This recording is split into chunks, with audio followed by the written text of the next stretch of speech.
Attorneys for WNBA star Brittney Griner have filed an appeal against her 9-year Russian prison sentence for drug possession as talks for a prisoner exchange between the U.S. and Russia continue. For more on this, I'm joined now by Bill Richardson, former U.S. ambassador to the UN, who has been a frequent emissary in hostage negotiations through the Richardson Center for Global Engagement. Ambassador, thank you so much for taking the time being here with us on the show tonight. Thank you. Let's start with that news of Griner's team filing an appeal. I'm curious, does that have any impact, you think, on diplomatic talks for a prisoner exchange to bring Griner and fellow detained American Paul Wehlan home? Well, indirectly, it basically says the legal process is over except for the appeal, and it's reasonable to have this appeal, 9-year sentence and a penal penalty. Now there can be negotiations between the United States and Russia. Both seem disposed. There's been a prisoner exchange about 2 months ago, Trevor Reed, that I was indirectly involved in. I think the legal team of Brittney Griner has been effective, showing contrition, acknowledgement of the mistake, and now the appeal. And I think the Russians boot this potential returnee from the American side is very important to Putin. So I think both sides are moving in the right direction, and I'm optimistic. We know you traveled to Russia ahead of the release, as you mentioned, of American Trevor Reed earlier this spring. Have you, or can you say, or will you be traveling to Russia ahead of any release, potential release of Griner and Wehlan? No. Well, no, I can't get into that information, but what I can tell you is that I talked to both sides. I talked to the White House. I talked to the Russians. I have contacts in the Russian government. When I was UN ambassador, for instance, the foreign ministers, Lavrov was my counterpart. I have others that I dealt with as Secretary of Energy. So I'm not a replacement for the negotiations. I'm kind of a interlocutor indirectly. So I don't want to get into too many of these facets, but I've had experience with these, and I think both sides are moving in the right direction because they've done it before, despite the fact that the relationship between the United States and Russia is toxic, totally toxic.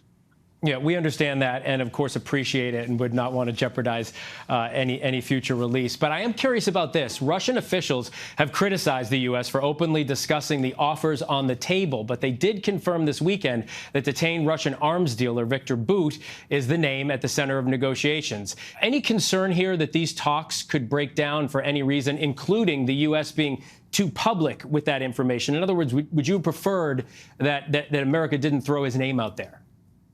Well, I question that because I think private diplomacy is a lot better.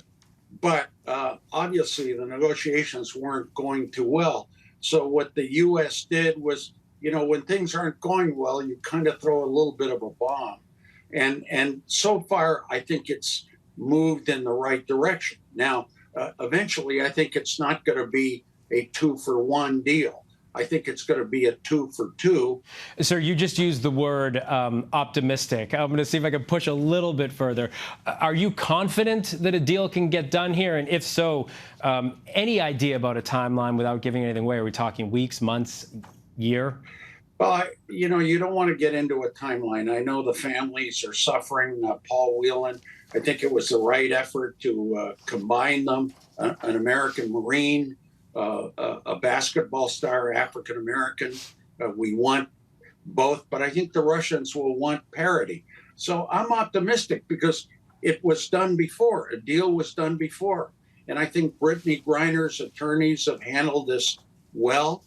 And lastly, I think both sides want it. How do you tell the families to have patience in any kind of meaningful way during these negotiations? Well, first, Mickey Bergman, who specializes in dealing with the families, handles that for our foundation. But we work for the families, my foundation. We don't work for the government. We don't take orders from the government either. The families work closely with us. We help them. We advise them. We don't try to lift their spirits when there's little, but then we move in directly into negotiations. So that's different from other groups that do very excellent hostage diplomacy. But we get right in there and try to try to make things happen. But we're not replacing the government. Eventually, the U.S. government has to make the decision, the president. This is happening with the backdrop of, this Russia-Ukraine war. How does that complicate negotiations? You've done this time and time again, but now there's a war involved in this one, or at least the sides.